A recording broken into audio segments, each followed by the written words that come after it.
Yung fix natin kagabi, binlang ko guys. Ito pala yung binablog ko na binili ko na tip. Saka ito yung binilang ko ng heatsink. Ayan, ayos na siya, ginamit ko kagabi. Ayan, ang naayos niya kagabi, ayan, mga luma na yan, junkie na yan. Katabi na, vlog ko na yan. Nakikita mo. So, ang pinilitan ko lang dito, pinaklas ko yan, pinilitan ko yan. Bumili ako nito online. Saka yung heatsink sa loob, mga dalawa. So, tipid yun. May isa pa akong extra ng heat tip na dito sa loob. So, lalagay ko dun sa isang gagawin nila. Kasi ito naman, fix na talaga siya. Okay? Nakala ko sira na yung battery. Yung pala hilaw lang yung hinang. Kaya ginamit ko kasi ito ayos na siya. Magabi yan. Kasi ito, yung pinakaluma kong kable.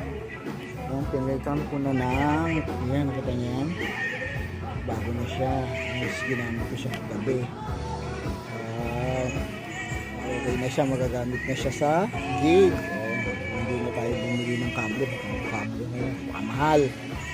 So may mga kable pa akong aayusin dahil dito sa aking nagawang soldering.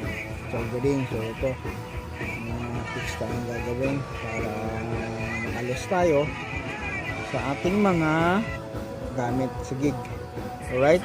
At saka isa pa ito na-fix ko din pala yung isa ko pa so na yun pakikita ko sa inyo kung alam nyo to ito kung old schooler kayo na musician kung alam nyo to ito din pinix ko to bali naklas ko sa loob yan. Ayan, ginamit ko siya kahapon. Kung nakita nyo yung vlog ko sa keyboard na RNB, ito yung ginamit ko. Ito yung secret na wire para tumunog ako ng RNB patches. Ito yung aking connector. So, okay, alam nyo ba kung ano to? Alright, ito ay tinatawag na MIDI cable. So, ito sira na to. Use ko lang sila. Okay? So, sobrang katandaan dahil ginagamit ko to noon dahil kaya ako bumili ito kasi wala naman akong pambili ng mga bagong keyboard ng araw.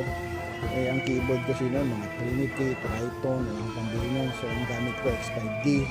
Yung X5D ko ingat na ingat ako, ayokong gamitin. Kaya ang ginagamit ko yung entry level na keyboard, yung Casio. Tapos bumili lang ako nito. Tapos bumili rin ako ng module na white. So ito lang yung ginagamit ko. Pero Casio keyboard yung laging bit ko sa mga gigs ko.